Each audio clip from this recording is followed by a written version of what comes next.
القدر ديال الفلوس، وقال لهم يخووا البلاد. علاش؟ اوروبا بغاو يصلحوها يصاوبوها كيف بغاو هما، والبراني ما عندهم ما يديروا به، ما عندهم ما يديروا البراني. شكون هما هادو البرانيين؟ الكحلين ما نهضروش عليهم، هادوك هما اللي غادي يستغلوا البلاد، هما اللي غادي يخليو. عاد يهضروا على الجزائريين، على المغاربه، على التوانسه.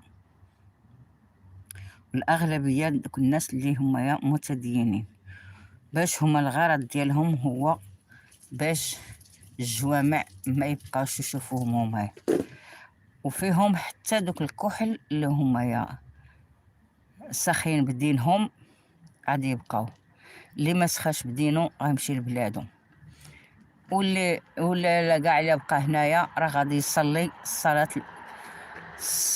صلاة المنزل، ماشي